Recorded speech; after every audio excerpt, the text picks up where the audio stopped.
So, as you said, my name is David Butler. It's an honor to be here, and on behalf of the Board of Directors of the Cauliflower Alley Club, I'd like to welcome everyone to tonight's Bockwinkle Blowout. The Tuesday night event is always one of the highlights of the CAC reunion each year. And now, if you're able, please rise for the singing of tonight's national anthem, and welcome to the stage, Miss Cindy Hall.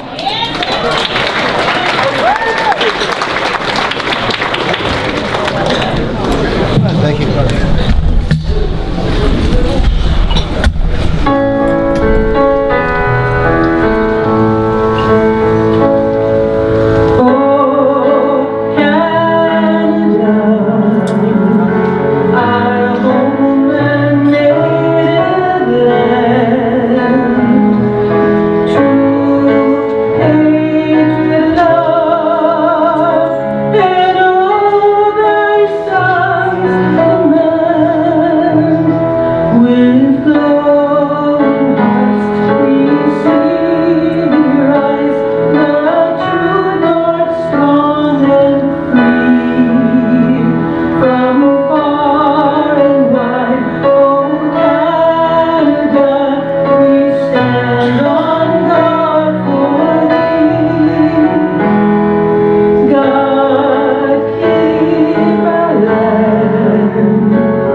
Bob Johnson.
City Hall, ladies and gentlemen, does a great job for us every year. Is the Archbishop Jason Sanderson here? There he is. Please welcome to the stage Jason Sanderson, who will deliver tonight's benediction. Good job saying ours, especially ours. I know you were modernized. I saw you. Your glasses with me. I give you water right now. Okay, I give you water. Coffee? Take your time. Coffee for you, sir?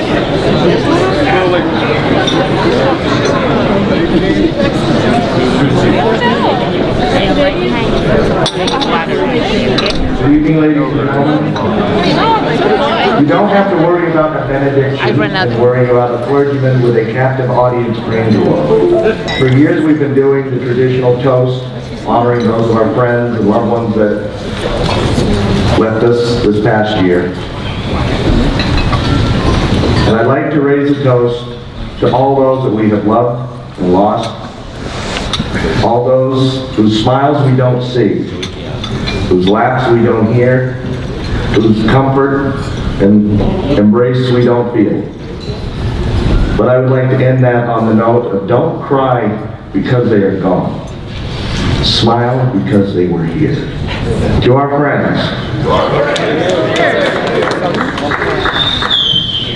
And now, there's always sunshine after the storm. I'd like to raise a toast to all of you who have made it once again. I said it last year and I honestly mean it. You can't make old friends, but you can find them. And every year at this reunion, I understand why Nick Bockwinkle and Red Bastine wanted the reunion held here in Las Vegas, because that way they could guarantee you all hit the jackpot. So here's to all my new old friends.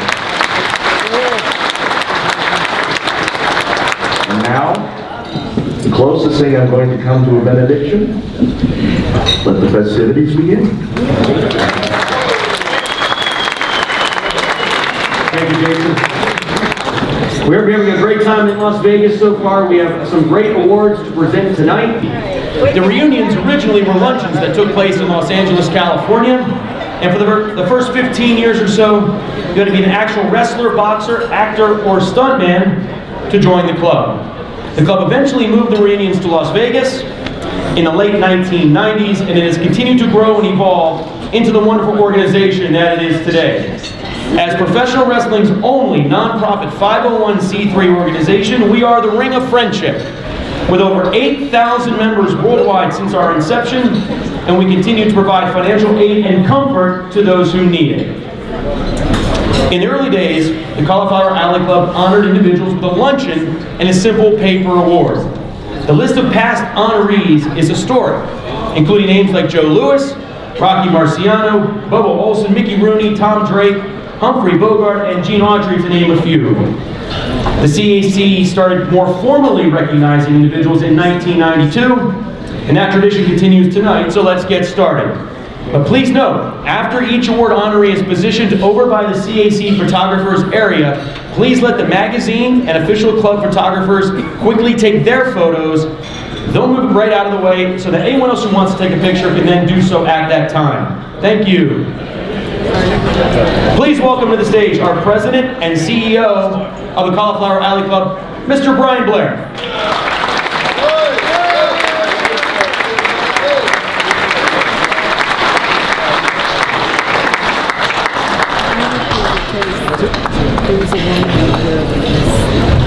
Thank you, David. This is probably the most humbling thing that I do in my life. It's become more of a passion to me than anything that I've ever undergone. I have a very close brother here, and a real brother, Steve Kern, who I've known since I tried to sneak into the matches. And he helped me out, and God knows what glory he's done for this industry. But without the executive board members that tirelessly give their time each and every day, it's a thankless job. Believe me, we all get yelled at, we all get screamed at, we take all kinds of. I apologize. It might be a bomb. No, don't get me scared. I don't know what that noise is. What is that? Anyway, do you hear that? Yeah. What is that? It's not my phone. Anyway, let me get going. We just have so many wonderful people. You're going to see some beautiful videos that Gloria Lavelle and her wonderful husband, I think she thinks David and I have a gay relationship going on, but Dennis, excuse me, Dennis and I, but I love him so much. I give him a hug and a kiss every time I see him, just like I do Pat.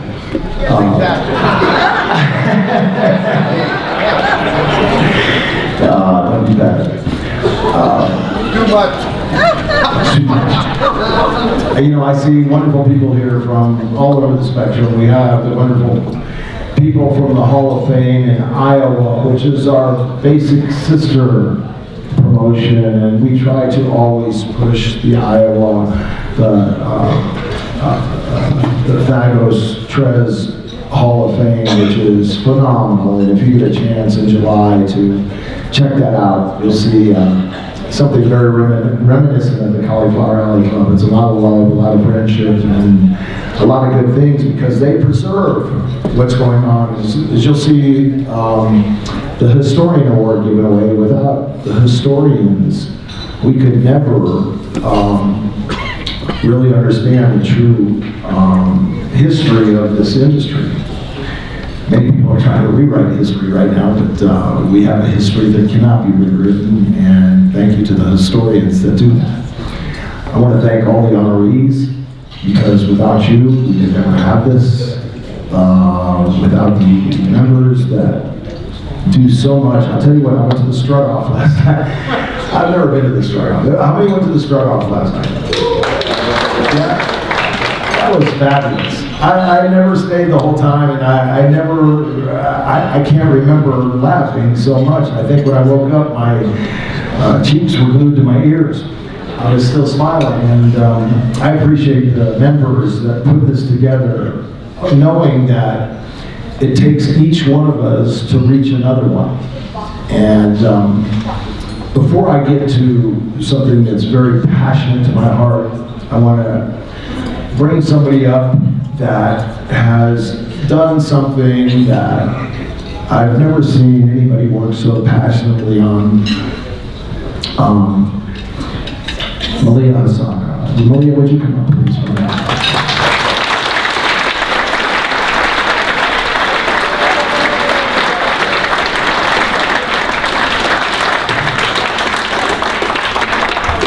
While Malia's coming up, I'd also like to thank David Butler for what he does for Morgan Dollar, who works tirelessly day in and day out for, again, a thankless job, and he puts a lot of this together, most of this together.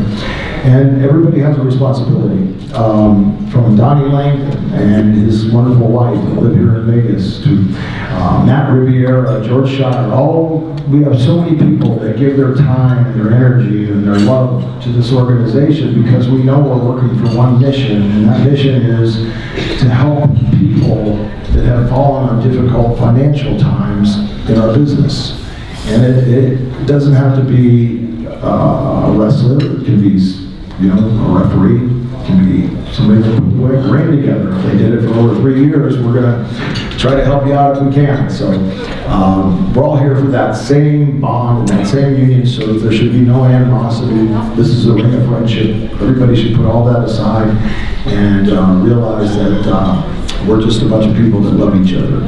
And with that said, Malia Osaka went out of her way, and I'm going to let her tell you the wonderful ladies that I respect so dearly that have been part of my wrestling career. I'm sure part of Speedo's wrestling career, part of so many other people's wrestling career. And Malia, would you please mention the people that you honored? And I want to thank you for putting this together. She had a little GoFundMe account, and I put a couple bucks in, everybody put a couple bucks in, but Malia put the sweat, the grind, and her whole heart and passion into this, because we have never had this many wrestlers from the 70s, 80s, 90s in one place as tonight. And again, Malia, would you? Thank you.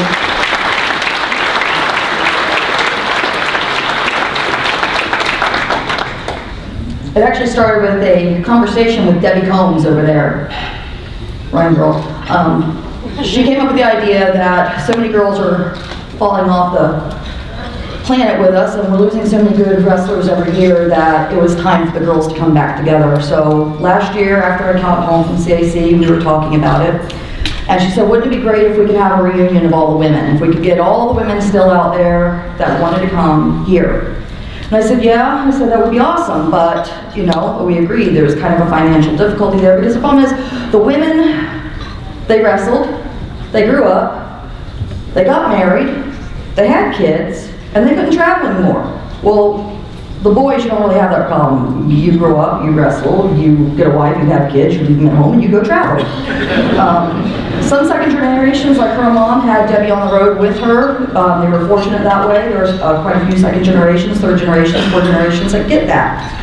But for the most part, these ladies of the 50s, 60s, 70s, and on, they kind of went home and fell to the wayside and out of the mind's eye. And there are so many girls today that when I walk into a locker room, they don't know who I am. So if you don't know who I am, and I'm still active somewhat, how can they not know these great women that came before me? So with Debbie's idea, and we kind of kicked around how to do it, we came up with the idea of a fundraiser, and I became the face of that, and started raising money and contacting and trying to track down every single girl I possibly could. And since there was no social media back there, then you have no idea how hard that could be. But I did track down 14 wonderful women. We have Beverly Shea, Ramon Isbell, Natasha the Hatchet Lady, Sandy Carlo, Princess Victoria, Justina Montagas, Joyce Grable, Judy Glamorville Martin, Debbie Combs, Penelope Paradise, and our very youngest legend to be with us, Raven Lake. So also has two daughters completing in our footsteps. But with these women, you have over 4 decades of wrestling history, and it was my honor and my privilege to be a part of it and to bring them back together so that they could once again just reunite and meet old friends and just have some fun this weekend. And I'm thankful for everyone that contributed and helped make that happen.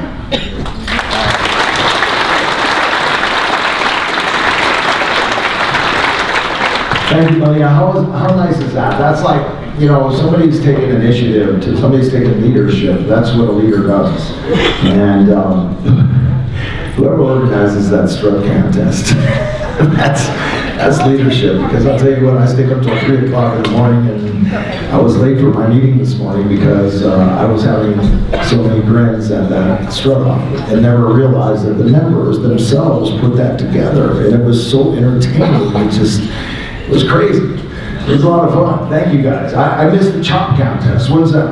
I always heard about the chop contest, and I saw the pictures afterwards, and I saw these poor guys that had nothing but blood on their chest. And I said, how did this happen at our convention? We're not about this. But anyway, it was non-sanctioned by the CAC, and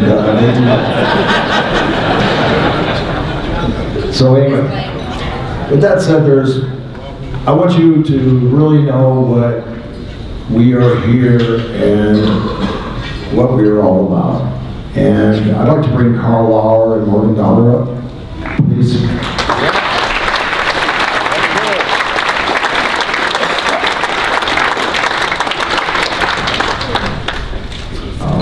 Come on, Grandpa. Need some help? What do you mean, Grandpa? Well, I do have 13 grandkids. Well, there you go.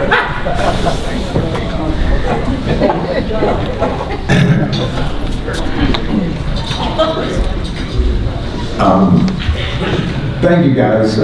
You know, a lot of you don't realize this, but when we get benevolent requests, we really make sure that it's legitimate. You know, we don't pay for, I'm not going to mention any names, I could really get a pop right now, but we don't supply money to people that aren't going to use it for the right reasons. And one person that, I got a call from Rocky Johnson, and he told me, Brian, I have a friend of mine that has stage 2 prostate cancer, and he doesn't know about the CAC. So I said to Rocky, I said, well, have him call me and we'll talk. And so the gentleman called me, and we spoke, and I couldn't believe this. He broke in Florida 3 years after I did. And of course, people knows how many times we got stretched by Hiromatsuda and all the company, and so this poor guy went through all those hurdles as well. And the bad thing, it's all good, but the thing that I want to try to convey to you is that we need to get the word out. Because if this person would have known 4 months earlier about the Cauliflower Alley Club, be in a better position than he is right now, but he's in a much better position than he could have been because of you, because of each one of you. And I love each one of you that are our members, our supporters, the people that come to the reunions, the people that support this organization. And this person became friends with both Morgan and Carl, and just became a brother like I can't even explain in words, but please, Brickhouse Brown, come up to the podium.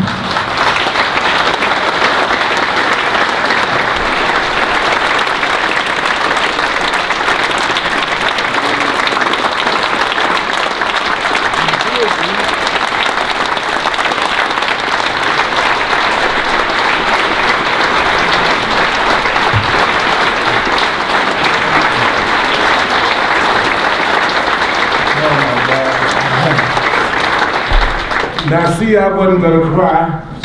I spent enough time doing that, but I didn't know that there was so much love, you know, in the wrestling business until I was diagnosed with stage 4 advanced prostate cancer.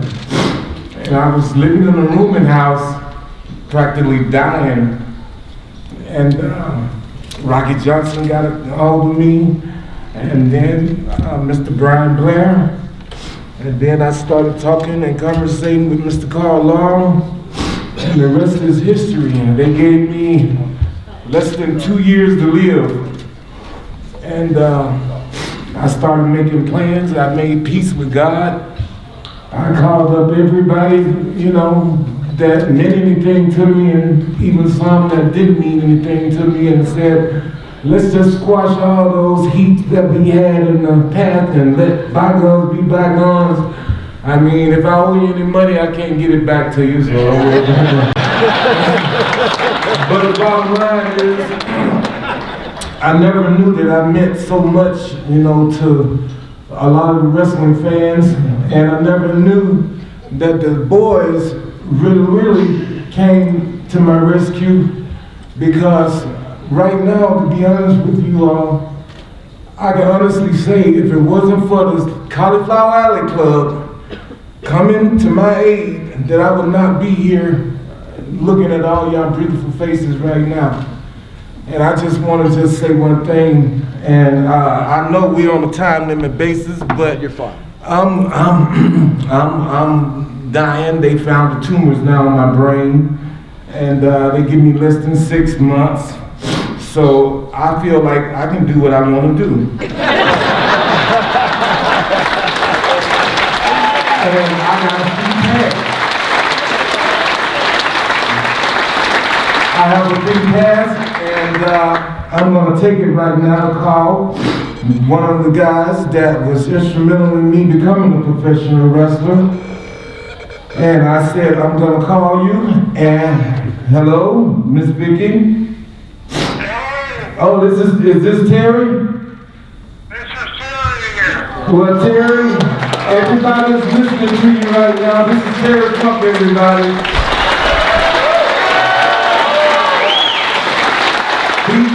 He wouldn't be here because of abdominal hernia. And you know, a hernia mess with everybody even when they're young. So a guy, you know, Terry's age, you know, it hurts walking, talking, and doing everything. So I said, well, I'm gonna call you when I come down to the podium and just let everybody know that you are instrumental and you're the guy that made me want to be a professional wrestler. And Terry has been constantly calling me while I've been in and out of the hospital. And he's been there for me through thick and thin. And Terry, I just want to let you know I love you and I'll never forget you. And if it comes down to it, all the love that the people have brought up on me here, I'm going to take it with me. And just know this, Penelope Paradise, you know, you're such a true heel. And she messed with me on Facebook saying every picture that I take, I have my shades on now because my eyes are going all kind of ways and it's just due to the cancer. And I said, well, hell, if I would have had that cockeyed going north, east, and left, that would have made me $1 million in professional wrestling because it's been hard to sneak up on me. Look at me! And then the greatest manager, the female manager that I have ever had, and I haven't talked to her in years, and she better not leave here, and that's Miss Debbie Combs. I love her to death. And my thing is, I can't wait to talk to you, girl, and Malaya. And I can just keep going on and on. Remember what I said, they only gave me 6 months. So y'all put up with me, and if I can stand here for 6 months and tell each and every one of you how much I love you, I would do that. But they had a benefit show for me. They had a benefit show for me, and I just couldn't believe all the people that came and rallied. They had one in Memphis, and then they had one in Crenshaw, and they raised money for me. And I just could not believe the love, and I could not believe the love that the boys showed me. Mick Foley, Rocky Johnson, I can go on and all the independent guys. And don't get upset if I don't call your name, but just know that I love each and every one of y'all.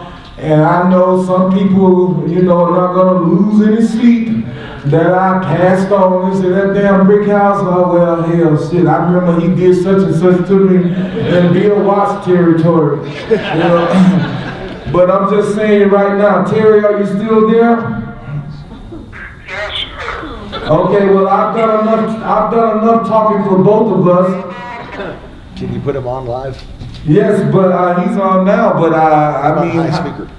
He's on speaker. Okay. I mean, so Terry, just say to the people, they're listening to you now, and just give, you know, your wit only in the way that you can. So they're listening to you, so tell them how great I am and how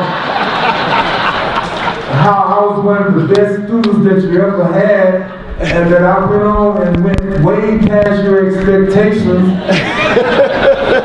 and that there would never be another Brickhouse Brown, and that I was one of the best black entertainers in sports history, and you know, just tell them the truth. Are you here?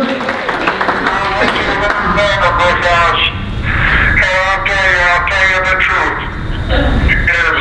I've been with Ireland, I've been with Hannibal, I've been with Luce, I've been with so many black wrestlers in the past. There have been so much of an influence on my career. And really love you and love them. Want you to know that. I'm thankful that I'm here talking to you right now. I'm very sure enjoying it. I wish I could be at your side. Well, you know, you have been at my side from day one, and the bottom line is that, you know, and putting it to you, you know, so the people can understand it, because I'm pretty sure some of them in the back couldn't hear you, that Brickhouse Brown was basically the best black professional wrestler ever to come through, right? Well, I love you, Mr. Funk, and thank you so much for everything. You know, and I'll be in contact with you.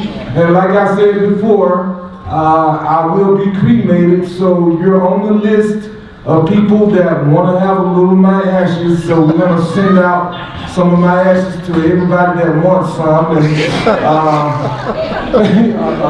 I'm dead serious.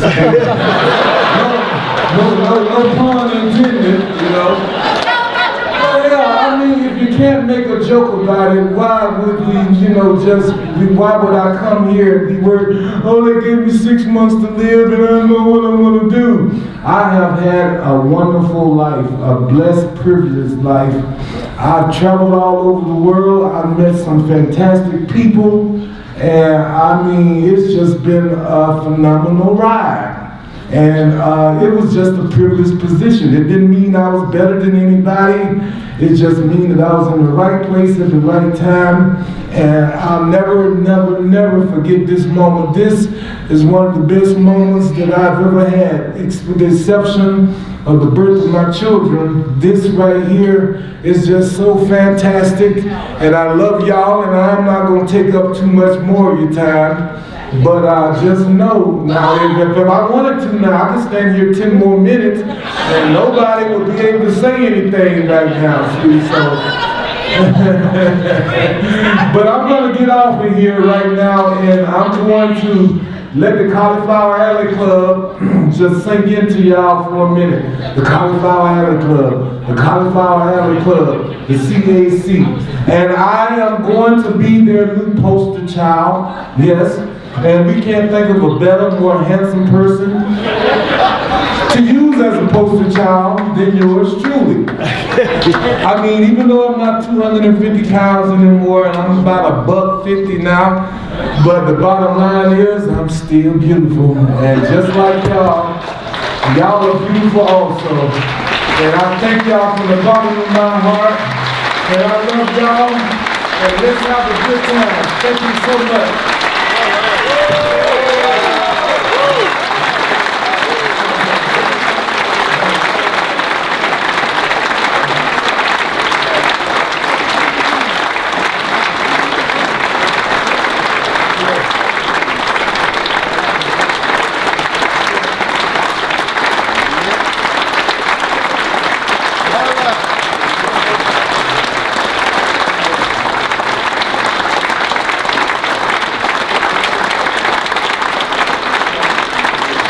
Well, Brickhouse and I have been really close friends over the last 4 or 5 months. He was probably the hardest case I've ever had to do. I'm not a swearing person, but I can't think of enough bad words about his landlord. He gave me exactly 18 hours to get the cash, or he would have thrown him out. Yes, sir. And, but this guy, I was going to say he's a very humble guy, but after that speech, I'm not saying. But he is one heck of a guy. We've become very close buddies over the years. He is a fantastic guy in the CAC. He's number 168 that we have helped. A little over $250,000 we've given out. So the CAC is doing what it's supposed to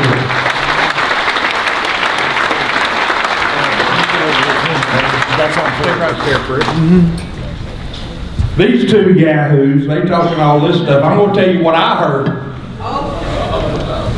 I don't know about Bill Watts. I can't talk about him, but I heard Terry Funk say this was the best black man that ever come to the Crockett land in North Carolina.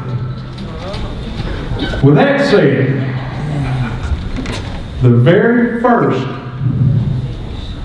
each and every one of you, including you, I'm probably going to get choked up. Because I personally know the fact of the money that has been given out by this organization to help people that I guarantee you would be surprised we've had to help. And then you get somebody like Brickhouse. No, he wasn't a world champion. He didn't go all over the world and do all this crazy stuff the Hogan's done and the Blair's done and the Briscoe's done, with great respect. But the Hardy races, all these people, This man right here done the same damn thing day in and day out that all these big name people done. And he fell on hard times. And what did the CAC do? The CAC said, Brickhouse, we're here to help you, buddy. He didn't really know what the CAC done. And it was almost like it was a gimmick call. Yes. He didn't believe the check was in the mail. Who would? Hell, we all in the wrestling business. You know how that shit goes. Let's be honest. But the check was in the mail. Carl Lauer, he was panicking. 3 o'clock in the morning, Carl called me. Hey, Morgan, we got to get this money. He's going to get kicked out in 18 hours. Yeah. I said, why in the hell ain't it already in the mailbox? That's how serious the CAC is, people. Not a damn one of us get paid a dime. And trust me, we put up with a lot of BS. A lot. But the reason Carl, Brian, Gloria, David, the list goes on and on, all of us is here, Royal Duncan, the whole gamut. The reason we here is to help people like Brickhouse. I'm going to cut this short because we got a long night. But I want to tell you one thing.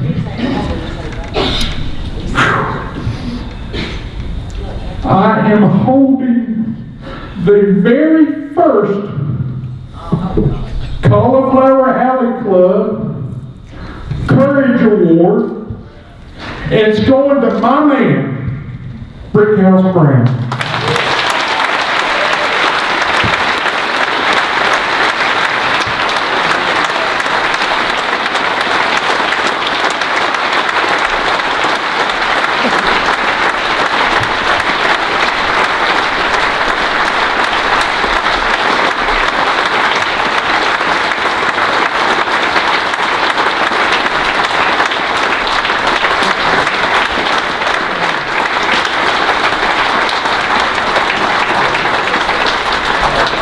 Well, so much for being the baddest he-line in professional wrestling. Now I'm like Hubba Bubba, not a speck of trouble. We still love you. But out of all the awards that I have received, I guess this is just the most, I'm sorry.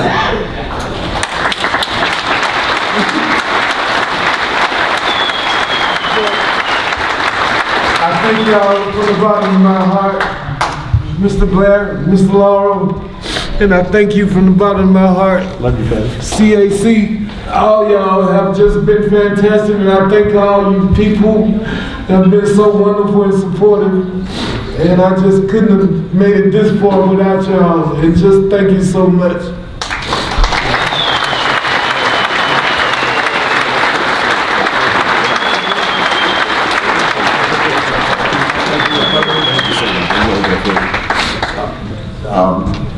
Brick, Yes, sir. I have no words to say about the spirit in you, the fighting spirit, the courage that it takes to know that you could be possibly facing death. But I believe that Brickhouse will be here next year. Yeah. Because he is now getting the chemo and the radiation. Because of you, he's getting the chemo, the radiation, the doctor's treatments that he deserves, and I believe that he will be here next year with us, and I hope and pray that you will join me in prayer over the next few weeks, and put him in your prayers, your thoughts, and your hopes and dreams that Brickhouse will be with us next year. Thank you, Brick. God bless you. That's in a silk blanket. A very beautiful case. Give the case to the girl. Classy award. All right. Those are nicer than the honorees. This is such a beautiful deal. You know, I love y'all so much.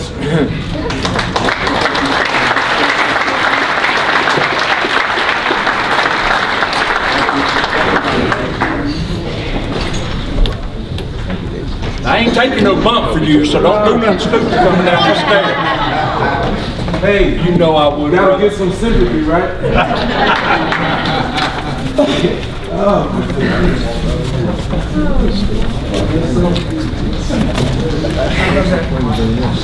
Where's this comb? By the way, Morgan and I had the privilege of having Brickhouse on CAC radio back in 2017. And I remember when we finished recording the show, Morgan and I said that was just a real honor. So if you have an opportunity, check out an interview with Brickhouse Brown in 2017. He was a wonderful guest.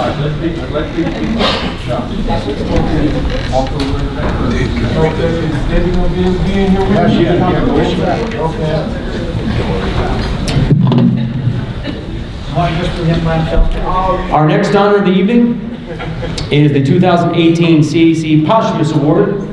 This year we recognize Roy McClarty. This award originated in 2002. Previous winners include Bruiser Brody, Lee Fields, and Eddie Sullivan, among others. Please turn your attention to the video screen.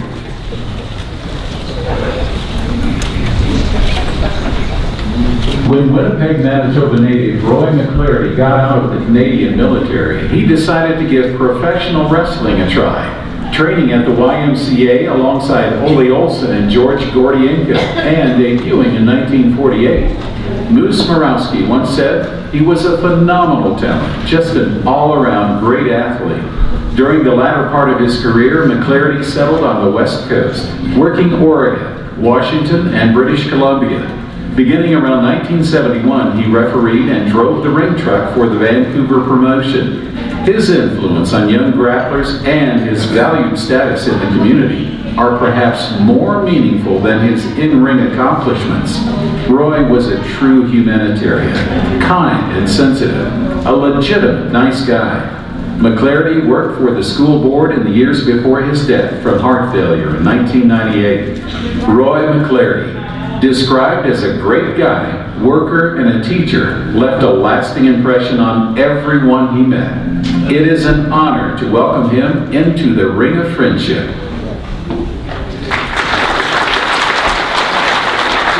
Please welcome a man who was trained by Mr. McClarty, Kevin Jeffries, as he comes to the stage to present this award.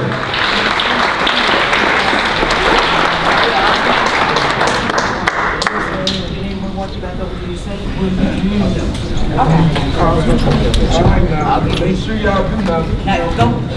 They got a wheelchair thing, like a go-kart, you go with that, and then you can run me all over the place. Okay. Thanks, well, that's hard to follow that one, so. Roy McClarty embodied the term journeyman, and that's not a word you hear very often. If you want to know about his stats, just Google them. Tonight, I'd like to tell you, the man, he had loads of stories. He was just unbelievable on the road, and I want to share a few of those with you tonight. Roy is best remembered for his frugality. Moondog Ed Moretti would remember this one here. Up in the interior of British Columbia, when we traveled up there was Roy, myself, Eric Frollo, Jake Roberts, Ed Moretti, Bobby Bass. We'd all travel with Roy in the truck. And we had to get up at 7 o'clock in the morning to go have this $1.49 breakfast. And Ed used to put it like he'd shake us and wake us all up, and Ed would put it like $1.49 breakfast, yes. And then Roy would say, yes, it's 2 eggs, 2 pieces of bacon, and 2 pieces of toast, and a coffee to wash it down with. Well, how I say Roy is frugality, Ed Moretti would always want to order another one because it just wasn't enough to eat. And Roy would just cuss him out for spending his money all the time on that. So, Roy taught me how to save my money on the road, which was really good. And when I was 18 years old, underage, sitting in a bar with Roy and all these other wrestlers that are 240, 260 pounds, I was just loving it. And they'd pull their money out and I'd see them buy a round of beer. And I go, wow, geez, I think I can, buy one of those. And Roy would just cuss me out. And I remember one time Bobby Bass was sitting in there too with us, and Roy would say, don't you be buying these guys beer because they're going to take advantage of you. And I got to tell you, to this day now, I think, Bobby, it's been, 35, 40 years? I have not bought that man a beer yet, ever. We're on Vancouver Island, and when Roy's in a restaurant, oh my God, all hell could break loose on this guy. So we had his young son with us. Pat was, I believe, 14 at the time, and we went for fish and chips.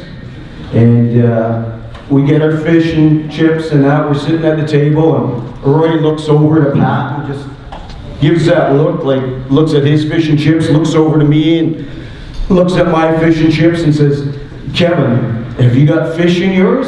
Well, yeah, I got fish in mine. And Pat, you got, yeah, Dad, I got fish in mine. Roy literally had no fish in the batter.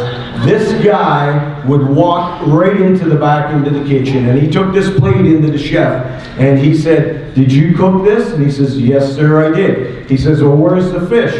And the cook said, well, it was in there when I cooked it. And Roy says, well, what the hell did it do, swim away? And this is honestly true. This guy was just amazing. And he's on the BC ferries. Roy loved his eggs sunny side up. Guy Mitchell, who traveled with us a lot, Mr. X, everyone would know him with Gentleman Jerry in the WWF. We're on the ferry, and Roy liked his eggs sunny side up. Well, he got this egg, and he picked it up off his plate, and he was shaking it, and he went to the little Chinaman in the back, and he just cussed this guy out. You know, he's paying this price for this egg, and just amazing, this man, what he would do.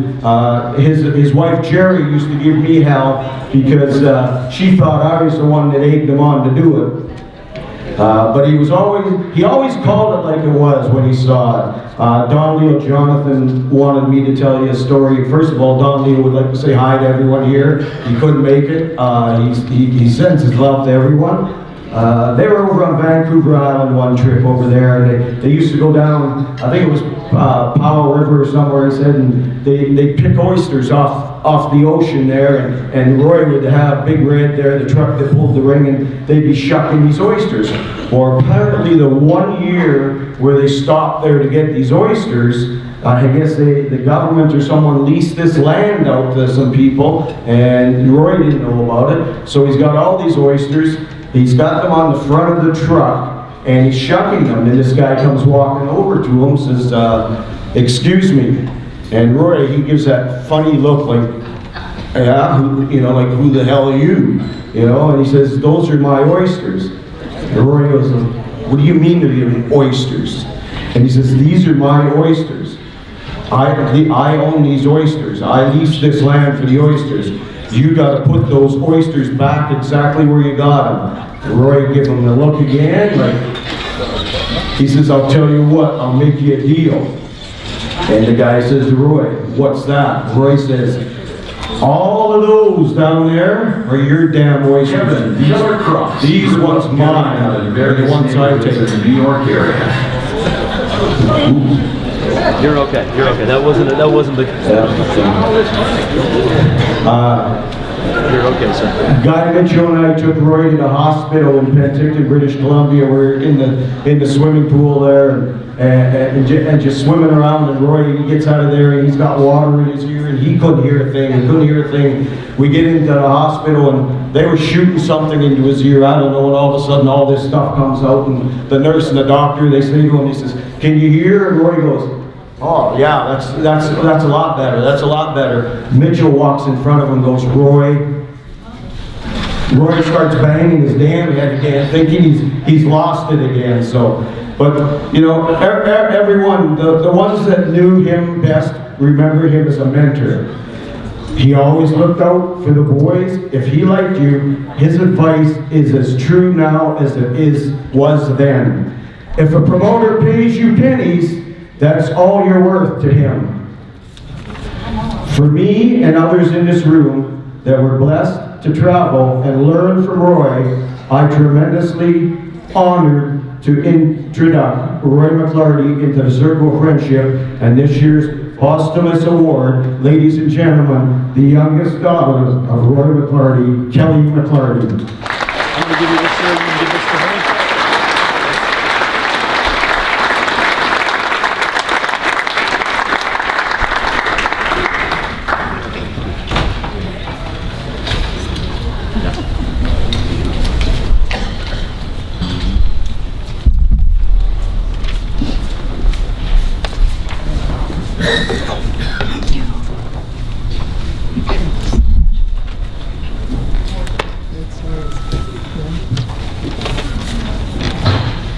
you, Kevin.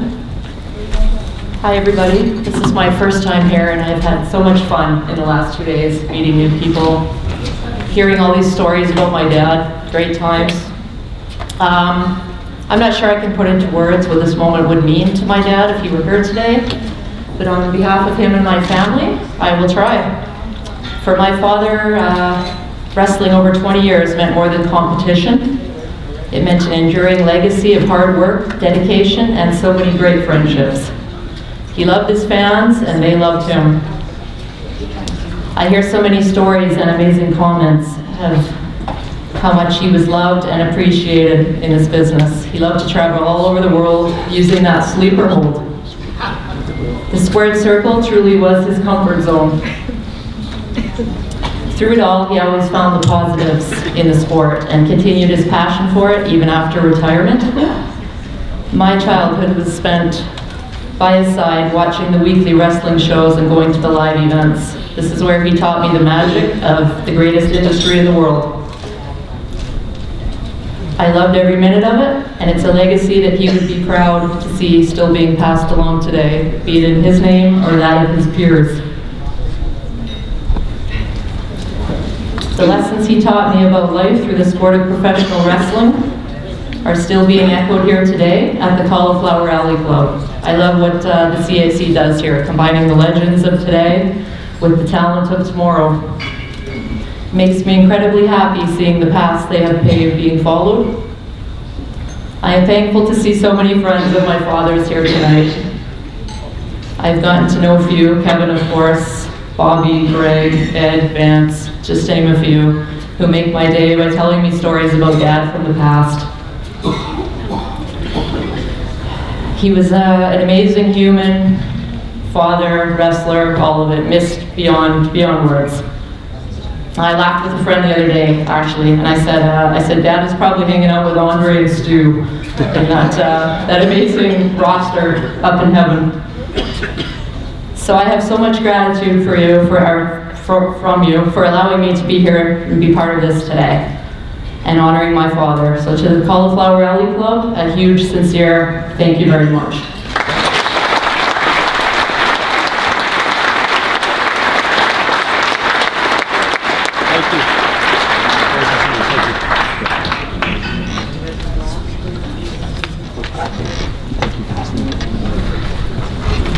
Let me say something real quick. There's 3 people in here that's bored. Only three. Don't get damn excited. There's 3 people in here bored. One's name's Lou, one name's John, and one name's Ray. Now you're probably trying to figure out who they are. Well, let me introduce you to them. That's Ray at that bar, that's John at that bar, and that's Louie at that bar, and they're bored. So if you get a chance, go over there and buy a drink. If you don't buy a drink, just go over there and leave them a tip. That's all I got to say.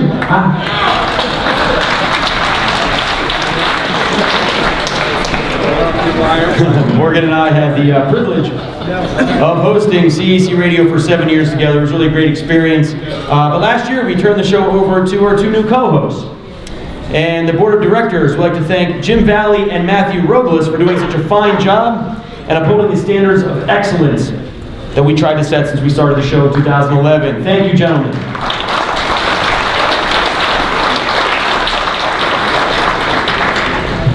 Our next honor of the evening will recognize Killer Kross with the 2018 CAC Rising Star Award.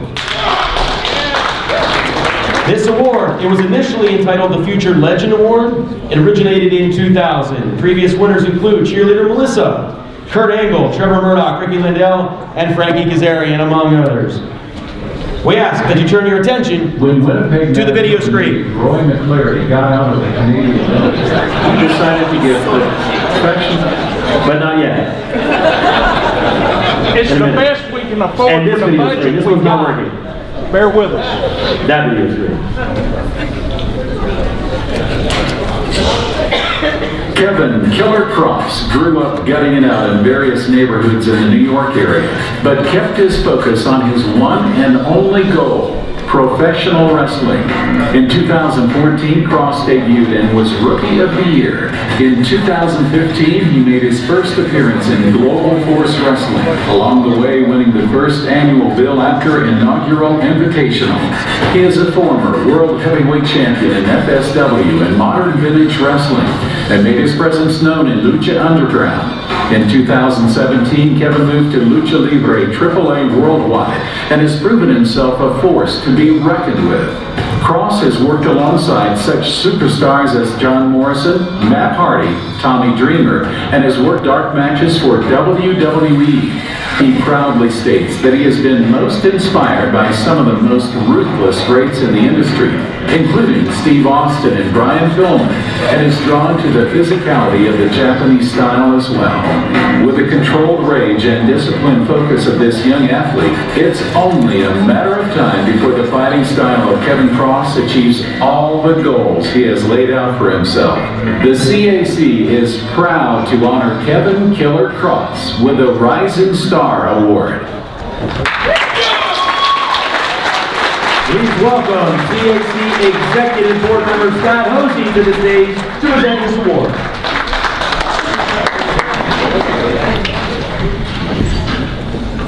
In the past few years, I've watched this individual grow at a record pace, rise above all others around him. He's worked for many organizations as spoken as Lucha Underground, House of Hardcore, AAA, and countless other indies, such as Las Vegas' own Future Stars of Wrestling.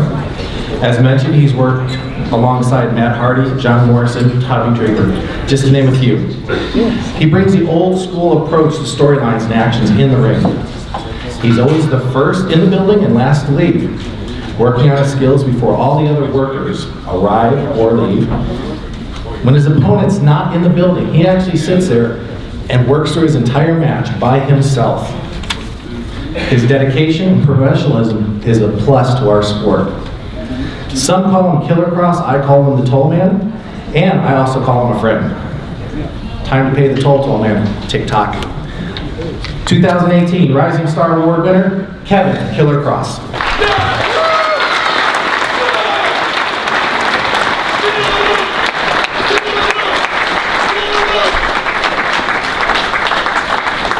Congratulations. Thank you very much.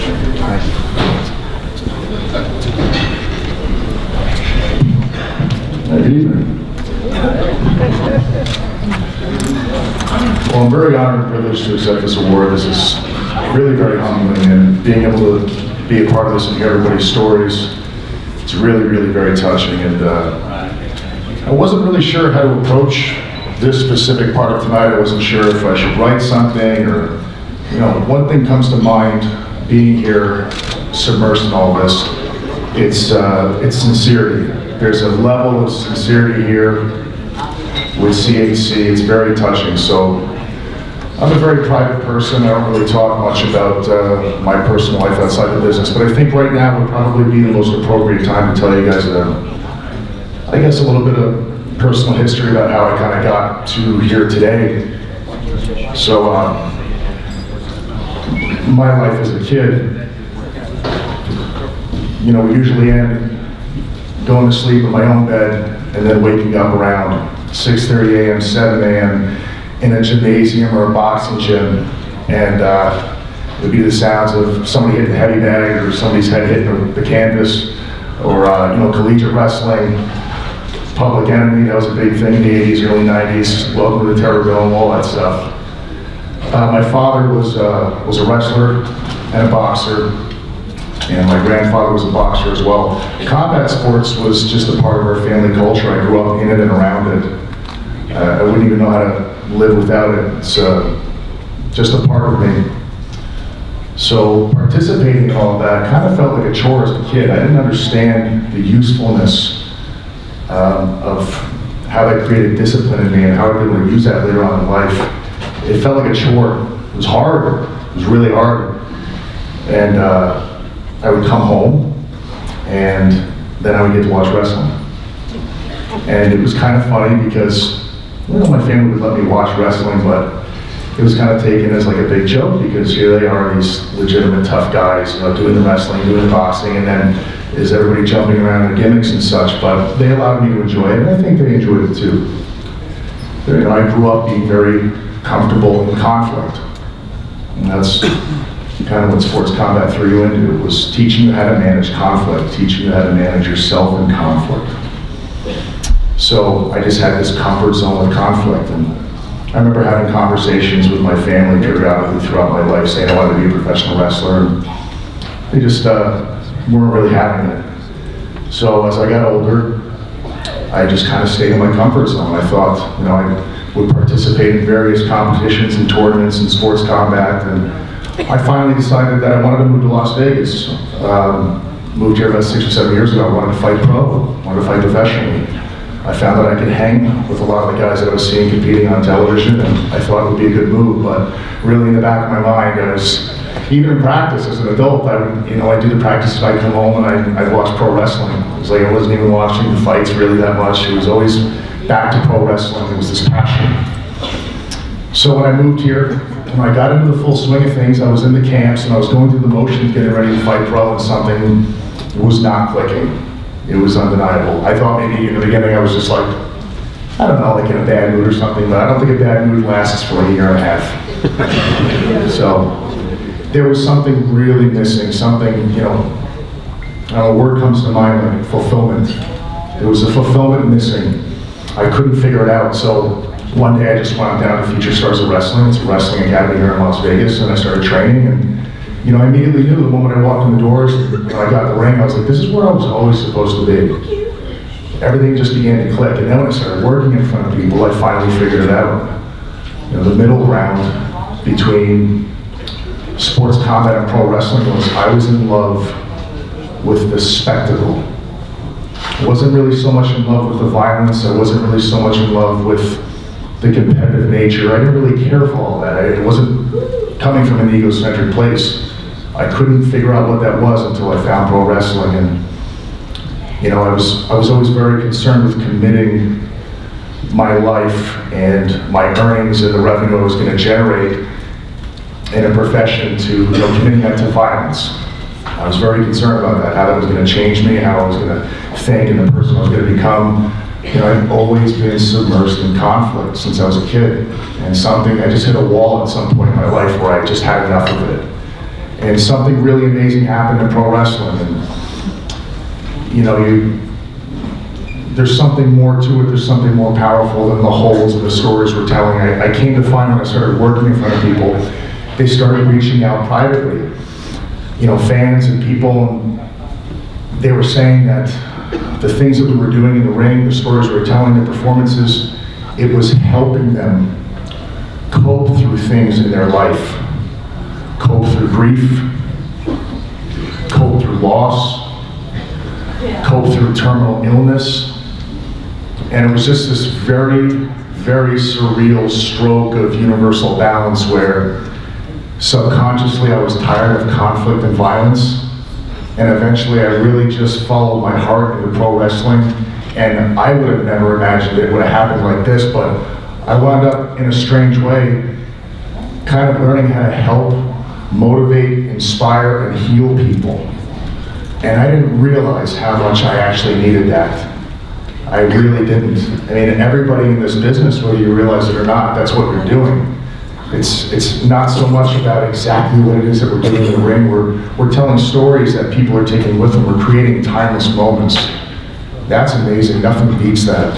And this has just been a really surreal journey, and I'm looking forward to everything that comes forward. I'm really happy that I followed this path. I'm really happy to be here. I'm really happy to be getting to meet all of you, and I'm looking forward to contributing more in the immediate future. Thank you so much.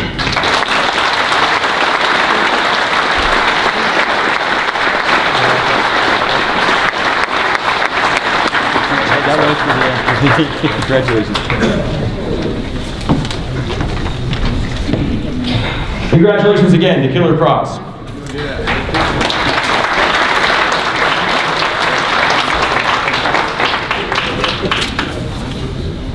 The next honor of the evening will recognize Princess Victoria with the 2018 CAC Women's Wrestling Award. This award originated in 1996 Previous winners include Beth Phoenix, Gail Kim, Molly Holly, Judy Martin, Joyce Grable, and Luna Vachon, among others. Please turn your attention to the video screen. Trained in Portland, Oregon by Sandy Barr and making her debut in 1980, Princess Victoria had an immediate impact on women's wrestling. After feuding with Velvet McIntyre, the two later joined forces and captured the NWA Women's Tag Team Championship. When the WWE withdrew from the National Wrestling Alliance, they were immediately recognized as the WWE Women's Tag Team Champions and successfully defended the championship on numerous occasions. Victoria also went on to challenge the Fabulous Moolah for the WWE Women's title. We will never know her full potential as an injury ended her career much too soon. Since then, she has managed young wrestlers at various events and volunteered at animal shelters. The CAC is proud to add Princess Victoria to the list of women's wrestling honorees, including Betty Nicolai, Joyce Grable, Luna Vachon, and the Fabulous Moolah.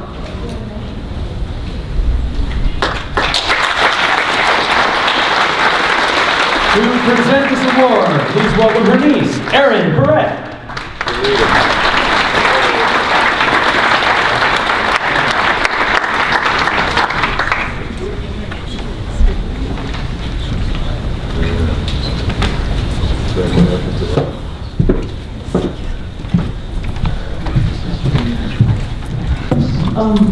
Hello, many of you know this woman as Princess Victoria, the wrestler. I know her as Victoria Otis, my aunt.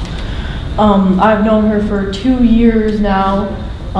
Every morning I wake up and it's a pleasure to see her smiling face, but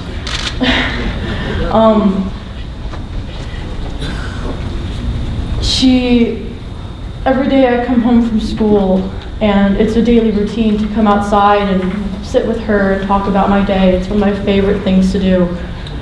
We talk about so many things. She has so many stories to tell. Every day is a new day. She has a lot of, every day is an adventure. She is one of my favorite people, and sorry, I'm really nervous right now. No, it's okay. Doing good. Deep breath. She is just, she's so amazing. She's made my family better. She's made everything better with the family situation. And I'm so proud to call her my aunt and my friend. Thank you for this.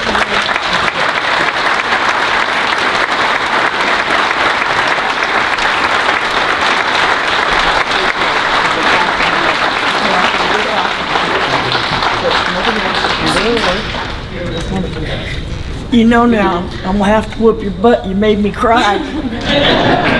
I love you. You did so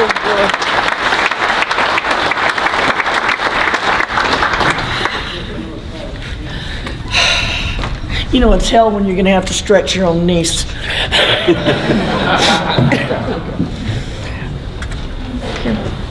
I'm overwhelmed. I'm really overwhelmed by this honor. I can't even express the emotion that I have inside me right now. When I broke my neck 30 years ago, wait a minute, 32 years ago, I walked away. My heart was broke. I'd been in my family of wrestlers since I was 14. The boys in Portland, I was little sister. They took care of me. They made sure they tried to make sure I stayed out of trouble.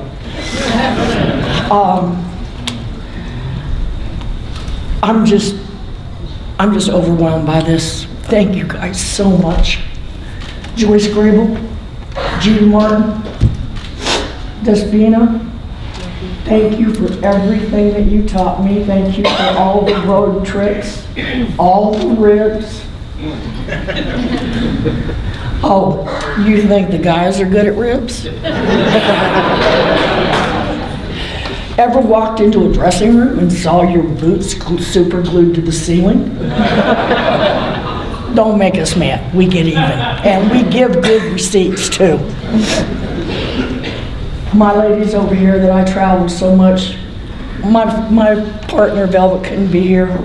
Wendy couldn't be here, but I missed the road. But I made enough memories in that short period of time to last me a lifetime. And I'd just like to thank you all for having me and for honoring me like this. Thank you.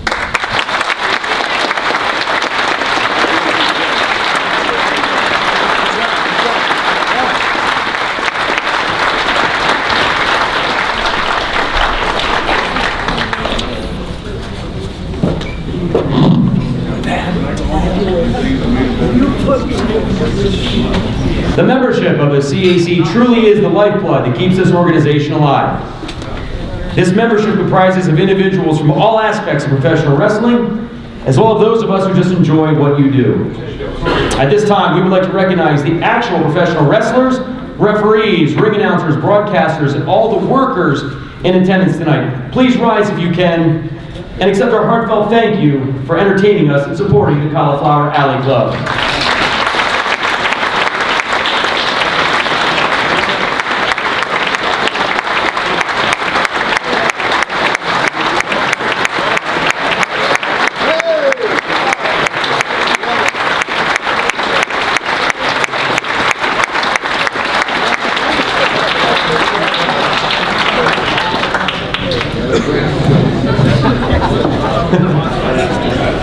Don't be the bike. Don't get him started. We're just going to move along. Okay. Our next honor of the evening will recognize Tony Storm with the 2018 CAC Men's Wrestling Award. This award originated in 1996. Previous winners include Paul Orndorff, Ken Patera, Jake Roberts, Ox Baker, and of course our President CEO, B. Brian Blair, among others. Please turn your attention to the video screen. Tony Storm has been wrestling since 2010, and after training in Wellman, Iowa at the Central Empire Wrestling Academy, he moved to Tampa to train with Frank Reyes and Steve Kern. Wrestling as a single, he was the NWA Deep South Heavyweight Champion and the DCCW United States Champion. And with partner Mason Price, he has also found tag team success. Of course, Tony hopes that one day soon he'll sign with WWE or maybe New Japan. And this young talent is well on his way to achieving that goal. Congratulations to men's honoree, Tony Storm. To present this award, please welcome Tony's good friend and former WCW superstar, Bob Cook.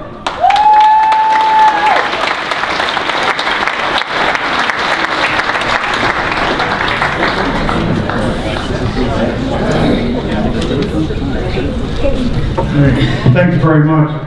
In case you're wondering why I'm wearing these boots, not to steal Brickhouse Brown's thunder, but Terry Funk is the reason I started watching wrestling, the reason I love wrestling, the reason I wanted to be in wrestling, and the reason I'm wearing these boots tonight is because in 1986 he gave me a pair of these, and he's not here tonight, and we all wish he was. Yes. So I'm representing the Funker. You know, I started wrestling in 1981 because of the great Malenko. He was like a father figure to me. And I look out here today and thank God I got my glasses on because for once I can see the people I worked with. And I got the honor to work with Steve Kern several times, one of the greatest of all time. Every time you work with a guy like Steve, you learn something. The main thing I learned was don't pull his hair, but that's a whole other story. But I'm here to represent Tony Storm. I met Tony about 5 years ago at an independent show, as we like to call them, a flea market show.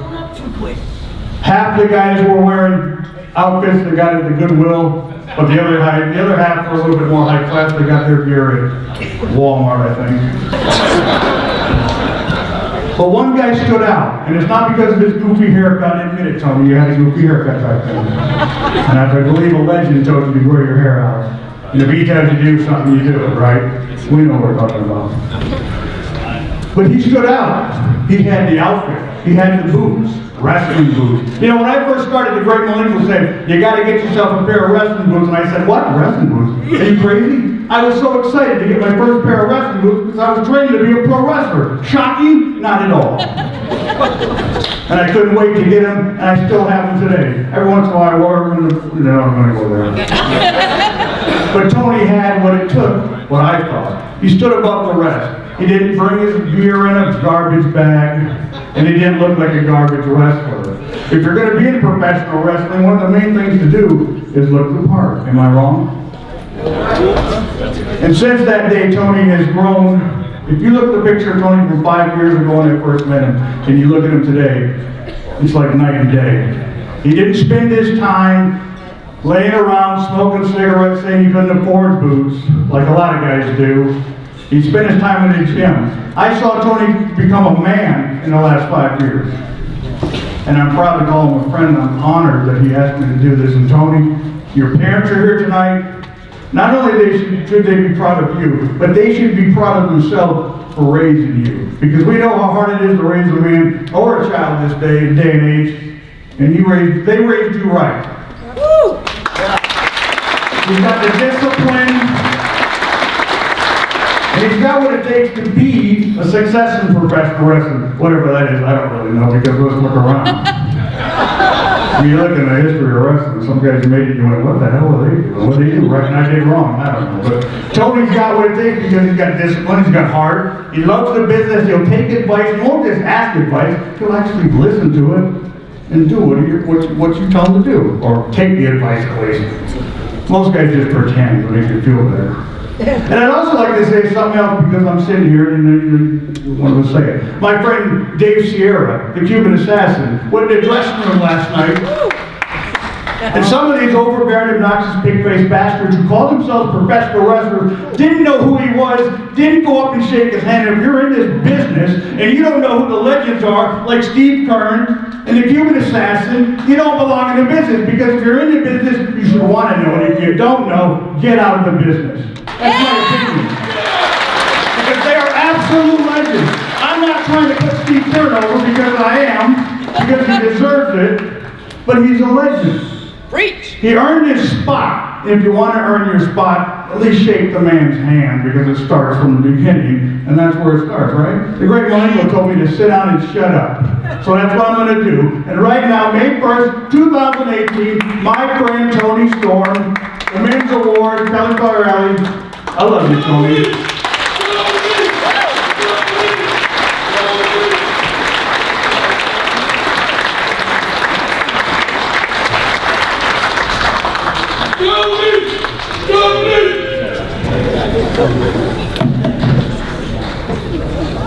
I have this whole speech written up, literally pages.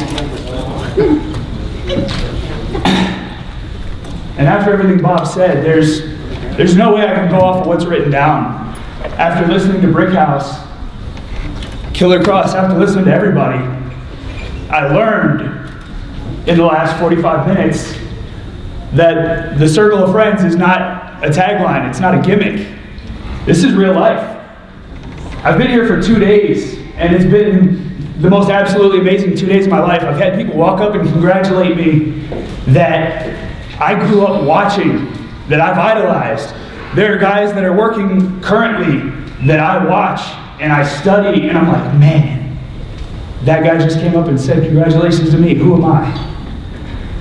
I'm humbled to be here in front of you. I'd like to thank the Cauliflower Alley Club. I'd like to thank Bob Cook. I'd like to thank anybody and everybody who's been a part of my journey. I started in 2010, as the video stated, in a small town called Wellman, Iowa. I always wanted to know what it was like to be a professional wrestler as a kid. I think we all did. We all had that dream of what would it be like, but you never thought that it was really going to happen.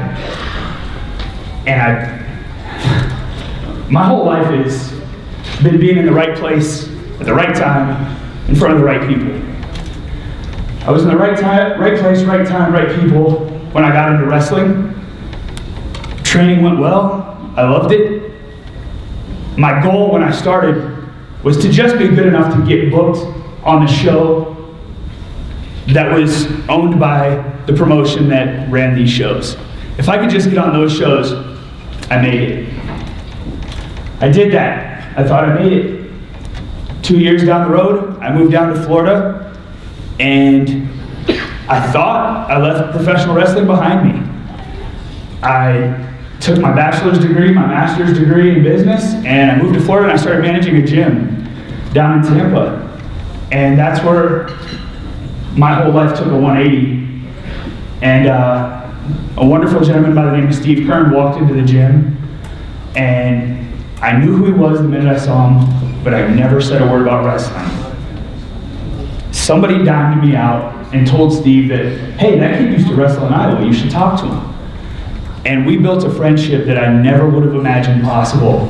And through Steve introducing me to multiple people and pointing me in the right direction, I picked back up where I left off in Iowa, and I started working small shows. And Frank introduced me to a gentleman by the name of Frank Reyes, who would introduce me to multiple people by the name of Bob Cook, Ricky Santana, the Cuban Assassin, Fidel Sierra, the Tokyo Monster, Cahagas, Frankie the Thumper Lancaster, B. Brian Blair, Prince Iakea, just to name a few of the guys. These aren't guys that I met and shook hands with. These are the guys who I've worked with, who I trained with. As Bob stated, as I've sat down and I've asked for advice, hours and hours of critiques and advice, and all of these men, these legends, they saw something in me enough to give me their time. So of course I sat there and I listened. I'll never be able to thank them for everything that they gave me and for pointing me in the proper directions to work with and for the companies that I've worked with, the NWA promotions in Florida and in the Southeast, working for Alpha the Wild Samoan at WXW in Mineola. All of these experiences are what brought me here and made me the man that I am today. 2016 was probably the next huge turn in my life and in my career. Because, as I said, at that point in my career, when I started, my goal was just to be good enough to get on the show. And then, with the knowledge of these other gentlemen and the shows that I was able to get on, my goal was just to not disappoint them and to make them proud. I feel like if I did that, I made it. And that fueled me to go a little bit further. And in May of 2016, I had the opportunity to work with a gentleman by the name of Jack Stane, who was the NWA World Heavyweight Champion at the time. And in 4 hours of sitting with Jax and working with Jax and having one of the best matches of my entire life, it really clicked that night that this was no longer a focus and a drive and something that I wanted to do. This was an obsession. This was a passion. This, like Bob said, I took everything that I had in my life and I turned it to wrestling, just as all of you have done before. And I would be absolutely lying if I said it all came easy. There have been trials, tribulations, there's been a lot of doubters, a lot of disbelief. But every good story has those trials and tribulations. And that's what builds character. And I'm still what is to be considered young in the business. I've only been in almost 8 years. When it's all said and done, if I can accomplish anything further than what I've accomplished, I want the next generation after me to look at me the same way that I still look at Steve and Bob and Fidel. And I want people to say, Tony was a hard worker. Tony gave everything he had, and Tony did everything he could to give back to professional wrestling. The good thing for me is I still have a lot of time to do that. I plan on coming out to the CAC every year if I can, because as I stated earlier, you know, it's amazing. When I started talking, I was all choked up, and now the nerves are gone. Because you guys have made it very easy to feel comfortable. And I thank you all. Thank you again, Bob, for the wonderful introduction. Thank you to the executive board at the Cauliflower Alley Club and everybody who played a role in my career thus far. My friends, my family, anybody that I've ever shared the ring with, all of you wonderful gentlemen that I was in the ring with the other night. That was an absolute honor. Thank you all. Have a great one.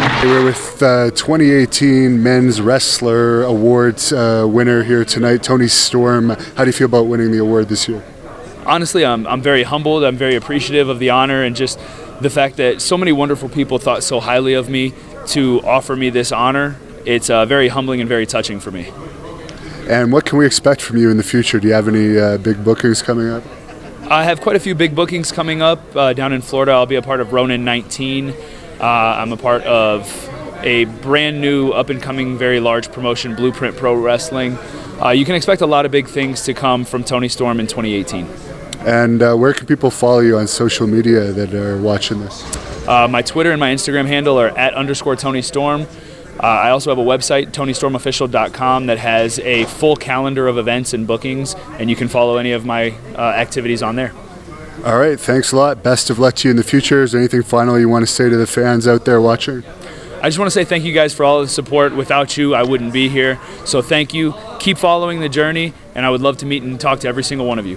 Each year during our award presentations, we get to enjoy these special videos that do a great job honoring our award recipients. The Cauliflower Alley Club would like to extend a special thank you to CAC Executive Board Member Gloria Lavelle and her husband Dennis, who worked so hard to put these together.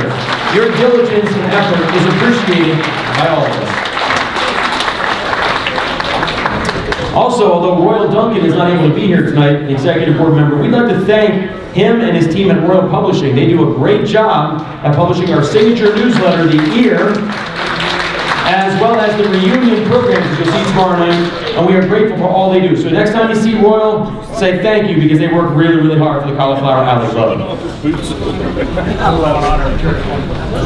Our next honor of the evening will recognize Don Luce with the 2018 James C. Melby Historians Award. This award originated in 2008. Previous winners include Dave Meltzer, Dennis Brent, George Shire, and Tom Burke, among others. Please welcome Tom Burke to the stage to present this award.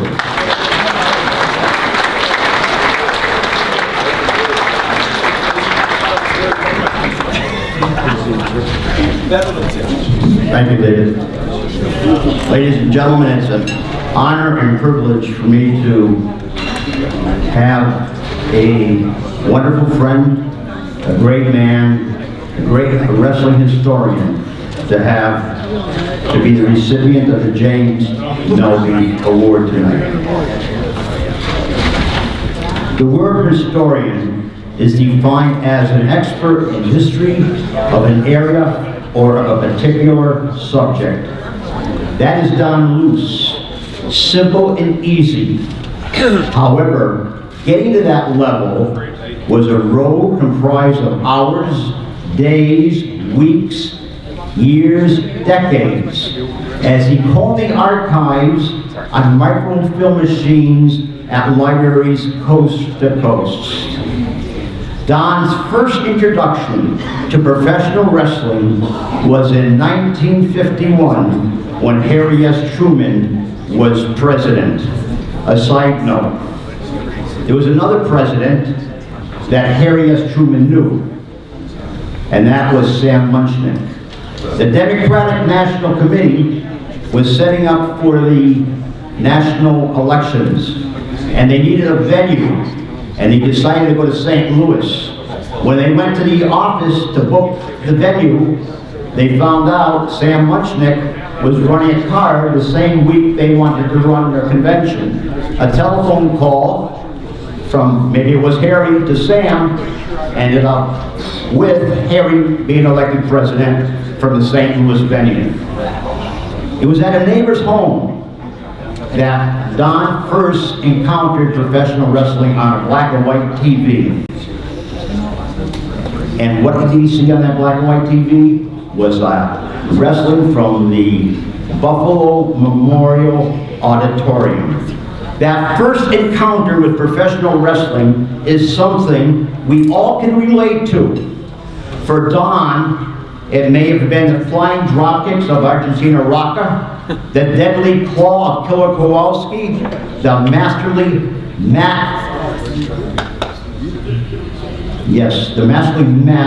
talents of Luce, or the mauling of Hans Schmidt on an apprentice carpenter. Moving forward to the days of cable for younger folks out here, when you turned in your on your cable station and you saw wrestling, it was not the feats of the mighty Atlas, but it was the roar of the music, the muscles of Hulk Hogan, the shaking of the ring ropes by the Ultimate Warrior, or the green mist of the great Muda and his great wrestling talents.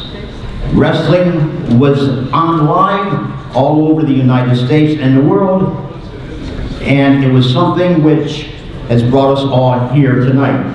Like many wrestling historians, he started his research on a local level in the Buffalo, New York City area, New York area, with a concentration on the wrestling promoter at the time, Ed Don George, was a former world wrestling champion. He also did a newsletter back in the 60s. From 1960 to 1963, he had a wrestling newsletter called Grunt and Groan. Back in the day, long before the internet, we used to write letters. Many of us did out here. And he had a long list of correspondence.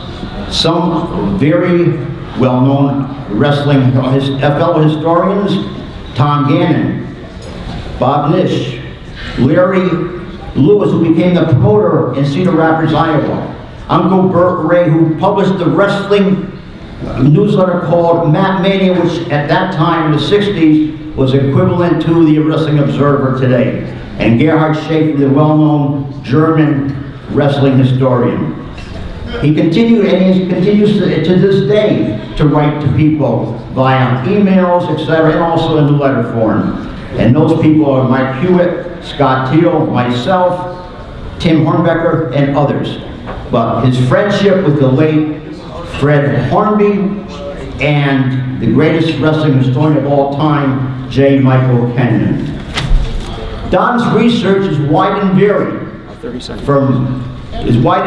from the war, from the Civil War to the 60s. His energy is driven when he sees the name of a lesser-known wrestler, and he tries to research him extensively.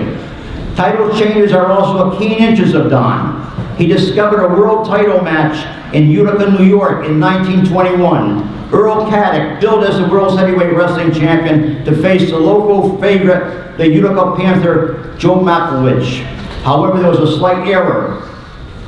The champion, as listed, Earl Caddick, had dropped the title a whole year before in a match with Joe Strecker. World Championship matches are nothing new. His first championship match he ever saw was Luce versus Gene Kaninsky in '57.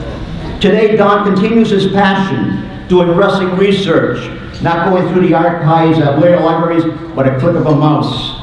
It is my privilege and honor to honor my friend, Don Luce, with the Jim Melby Historian Wrestling Award.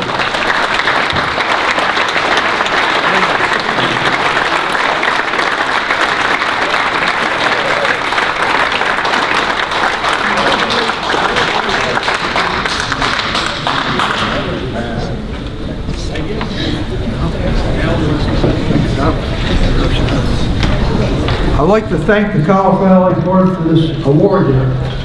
I first became very interested in wrestling from watching TV. I started to see all the old guys. When I was in the 1930s, they were still around in the 50s, like Howard Hampton. He was traveling around with Gorgeous George, and he finally retired in 1953. He actually went back to 1921 in Webster City, Iowa. And there are just so many of these guys. As you study this, I like to do the early history of most sports. Baseball, boxing, or anything, because I figure somebody would do the later stuff. But there's just so much to research. You solve one district, there's something else always takes its place. And I always like to look through the wrestling bookings. I probably have as many bookings as anybody from the Civil War into the 60s probably. I was never a big fan of tag team wrestling, so I never followed it as close. Tag team wrestling actually started as team wrestling in 1935 in Milwaukee, Wisconsin. All four wrestlers were in the ring at the same time. In 1939 in Ohio, they came up with relay tag team wrestling. All four wrestlers started out at the same time. After 5 minutes, the referee would choose one guy for each team to stay in the ring and became a tag team match. However, in 1941, it was the legendary Chicago promoter, Fred Kohler. He started calling it Australian Tag Team Wrestling. And this term, Australian Tag Team Wrestling, took off like a whirlwind. However, in truth, the first tag team match in Australia took place in 1949. The next one was in 1951. So Fred Kohler could call Mongolian tag team matches just as easy as Australian. But so much of the history is history. What gets me is so interesting because there's so much BS by these promoters, and solving what the truth is really what's interesting. Now, I was doing some research in Columbus, Ohio. Afterwards, I went to the motel where Mr. Al Haft was plowing his field at the time, and he got off his tractor. He talked to me for about 10 minutes.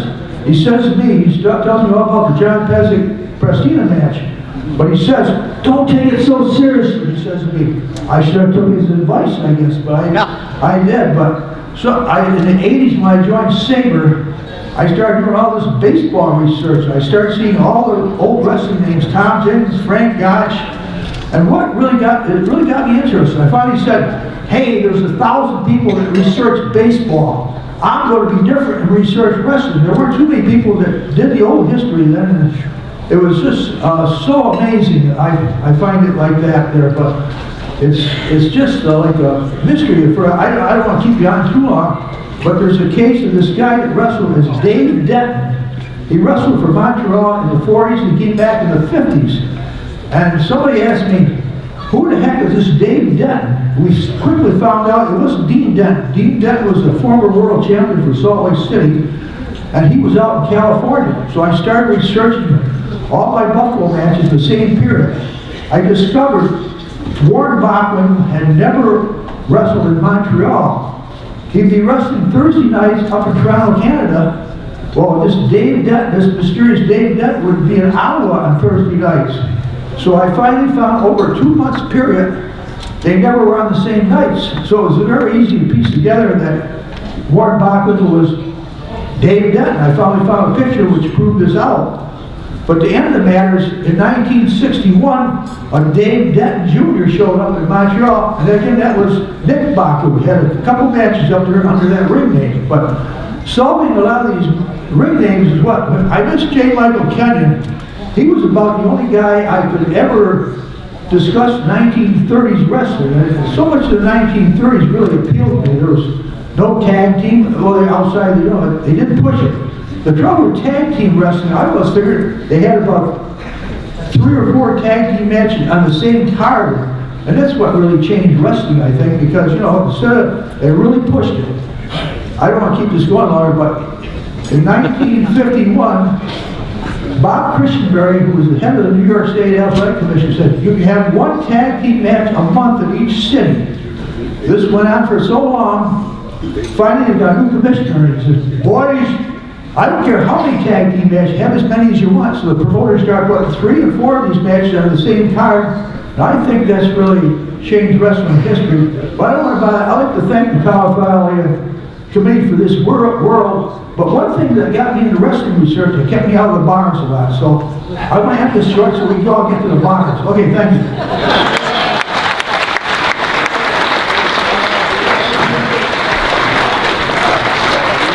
Congratulations again to Don Luce, and we also thank the Historian Committee, which is chaired by George Shire, for this deserving selection. Thank you. The Cauliflower Alley Club would like to extend a special thank you to CAC Executive Vice President Morgan Dollar, because nobody does more to ensure the banquets run smoothly each year. So thank you, Morgan. It's another successful year.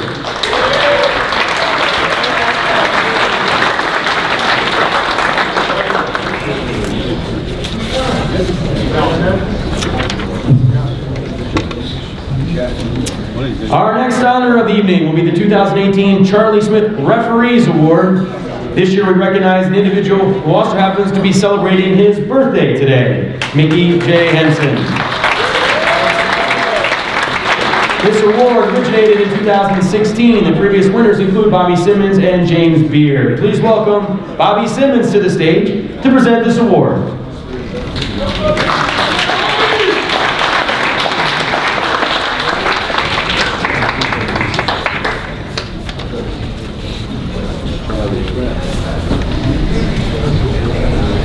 Oh my goodness. Come on, I'm told I have to do this. I'll give you a proper intro. Bobby, you're bringing everyone else with you. James, good to see you. Good to see you, Joe.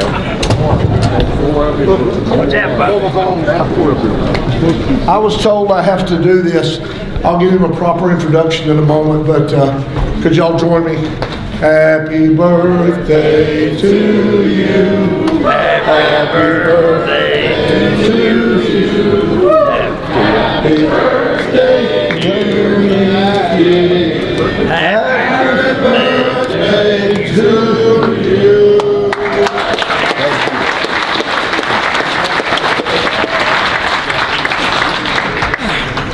It was my honor last year to receive the Charlie Smith Referees Award, and I was asked to pass the honor along tonight.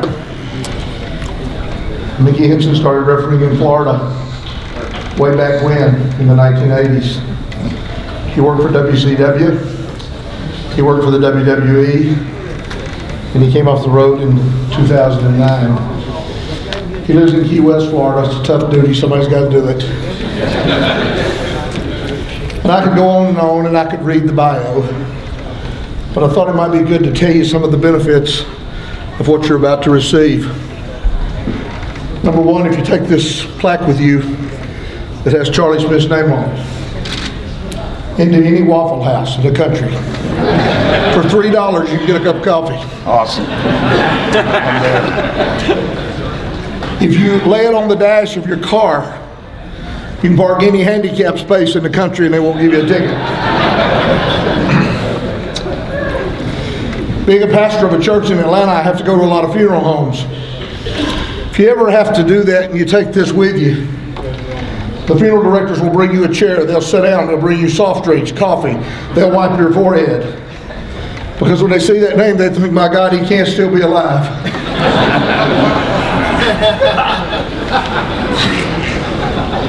Thank y'all, I've been thinking about doing that for a year. Let me say this about my friend Charlie Smith. A week ago tonight, he was laying in a hospital in Atlanta, Georgia with congestive heart failure. The only thing he was concerned about, can I go to Las Vegas Saturday? His wife begged the doctors to allow him to come. If you've noticed him stumbling around a little, he's a little weak, he won't tell you that. And he has doctor's appointments when he gets back Monday and Tuesday. So I am even more so honored to have my name associated with an award named after my friend Charlie Smith.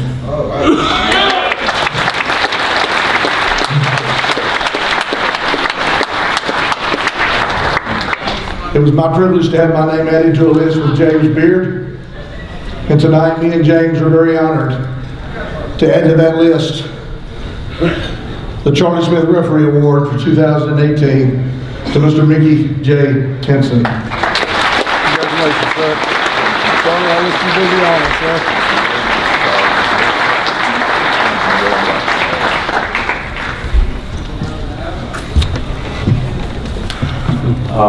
First, I would like to thank God and my Lord and Savior Jesus Christ. Amen, brother.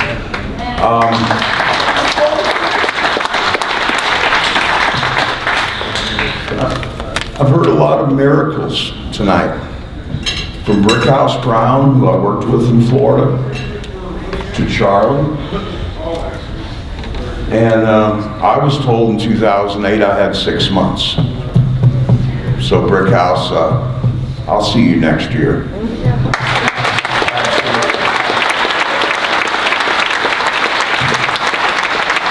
I'm going to make this short. You've heard that before tonight, right? And please forgive me because I never did promos. So I'm kind of nervous. There's a lot of people I would like to say thank you to. Steve Kern, who got me into this business. I have had the privilege of working with some of the best minds in this business, the best storytellers. Pat Patterson. Gerald Briscoe, J.J. Dillon, Dusty Rhodes, Gordon Soley, my friend. My grandpa first took me to my first wrestling matches in Moline, Illinois, which was the AWA, with Al DeRusha, the Baron, Mad Dog, Butcher Vachon, the Crusher, Billy Robinson, Nick Bockwinkle, Ray Stevens, and Bobby the Brain Heenan.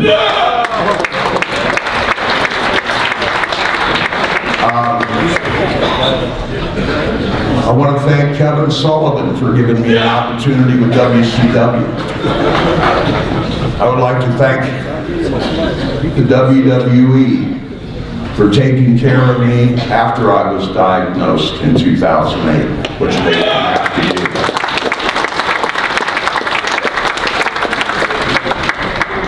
There's a couple other people here, friends of mine, that have made it, which makes it extra special for me. Randy Hagan from my hometown, who I went to high school with, grew up. My friend Tony Baccio, who basically saved my life. He came down to Key West when I was diagnosed and brought me back to Cleveland for 2.5 years. He put up with me. Thank you, Tony. My friend Don, who's kept the IRS off my back for a long time, thank you. I want to say thanks to the friends I've met, the lifelong relationships that I've had, the memories, and tonight brings it full circle. Thank you very much.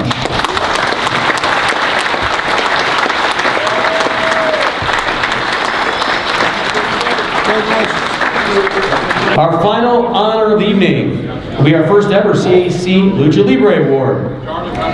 This year we recognize Blue Demon Jr. Please turn your attention to the video screen.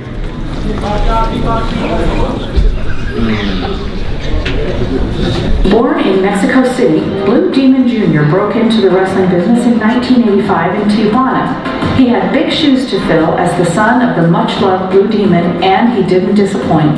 Following a long and storied career in Lucha Libre AAA Worldwide, where he held numerous singles and tag titles, he moved on to NWA, where he became the first Mexican and only the second masked wrestler to win the NWA Heavyweight Championship.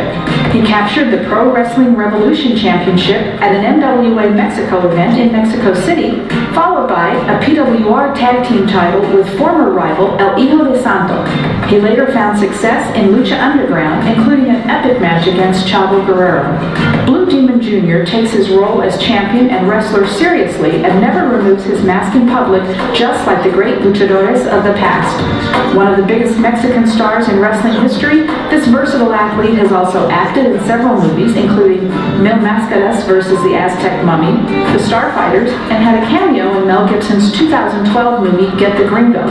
He also competed in Mira Quien Bailo, or Look Who's Dancing, the Mexican version of Dancing with the Stars.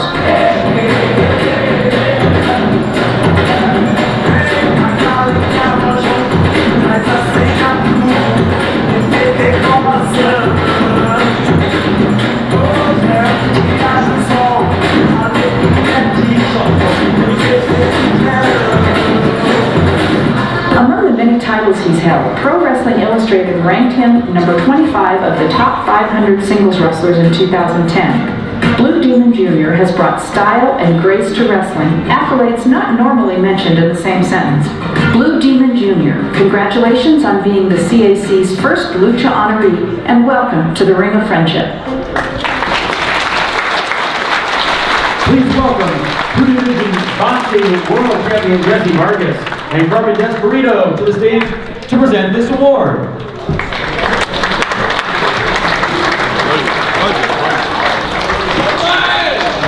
My name is Carmine Desperito. and I'm a member. You know, I've been a member here since 1990. I've done a lot of things in my wrestling career, being a magazine editor, wrestling manager, wrestling promoter. Most recently, I undertook the title of agent, the agent, U.S. agent, for one of the most popular and iconic luchadors in all of Lucha Libre. His mask is instantly recognizable. It is ingrained into the Mexican culture. When you speak of Blue Demon, you're not just speaking of a luchador. You're speaking about a brand, an icon, a superhero. In fact, I compare him all the time as the Mexican version of Batman.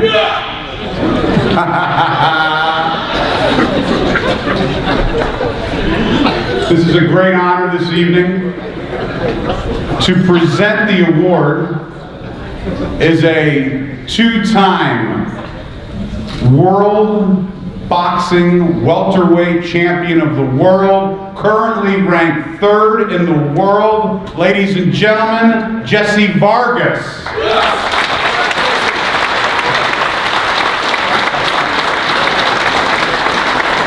Good evening, ladies and gentlemen. Well, I couldn't say it better than Carmine, to be honest, but I'm very fortunate to be in this position to give my good friend, Blue Demon, this honorable award. And please give yourself a round of applause, all the ladies and gentlemen here that will go down in history and are going down in history. But now, to give this award, the Lucha Libre Award, to my good friend, Blue Demon Jr.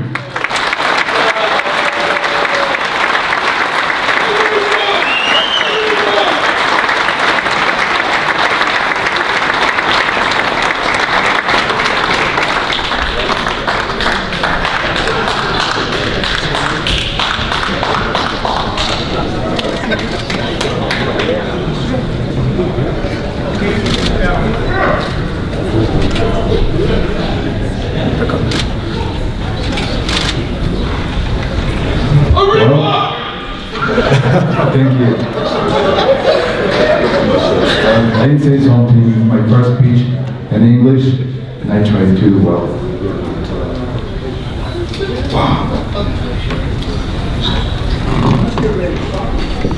I was born in Mexico, and I was adopted at 6 months ago by my father, Blue Demon. I do not have Blue Demon's blood in my veins, but his soul runs in my heart with courage and professionalism and humility.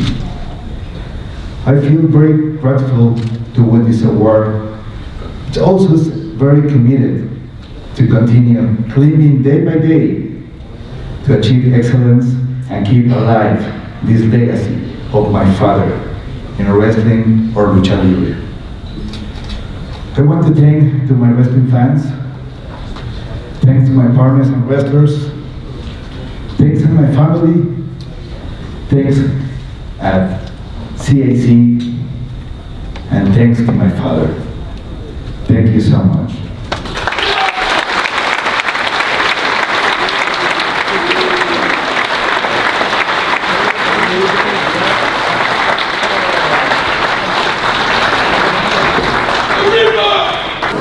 I'm here with Blue Demon Jr., who is he was part of the first season of Lucha Underground, and he's a fantastic luchador, and he's receiving an award here tonight, the first ever Lucha Award at Cauliflower Alley. What does this award mean to you? Well, I'm honored with this award, but well, I'm very, very happy to be here with all these beautiful guys, and really, I'm excited to be here. And for those of us that aren't that familiar with the Lucha Libre style of wrestling, can you tell us about some of your accomplishments and the companies you've worked for? Well, I think so. It's a very compliment, you know. But the Lucha Libre, the American style, and all different styles, it's the same language. It's lucha libre, it's wrestling, it's whatever you want, but it's a real sport. How often are you wrestling now? Are you wrestling full time still? Yes, I have the 32 years. This July, I have my 32 year in this business, and I'm very, very happy to be a wrestler. Have you ever been in the ring with Vampiro? Well, the last time I be 2 months a Vampiro, but Vampiro he was a phenomenon. Yeah, but no more. Now he's a legend. He's a history man. That's it. And what do you think about the success that Lucha Underground has had? Well, the success the real success is a crossover with the Mexican wrestling and American wrestling. They can mix the old gimmicks, the Mexican gimmicks, and the American gimmicks. This is successful. And what's the popularity of wrestling like in Mexico right now? Is it still getting massive crowds? Well, all Mexico is very popular. All Mexico, I cannot say the specific area. This all Mexico is very popular lucha. Very good. And what's the move that you're most famous for in wrestling? Well, this is the La Estaca Mortal. It's like a shot shotter, but it's not complete. It's only the half, and you push the waist and hold the shoulder. And who is your favorite opponent been over the years? Well, I have a lot of many opponents, but I think so the Hijo del Santo is the best opponent. And to close this off, do you want to say a message in Spanish to any of our Spanish fans watching? A todos mis amigos hispanos, muchas gracias por el reconocimiento a todos aquellos que hicieron parte de esta labor, parte de este sueño. Muchas gracias por este premio recibido.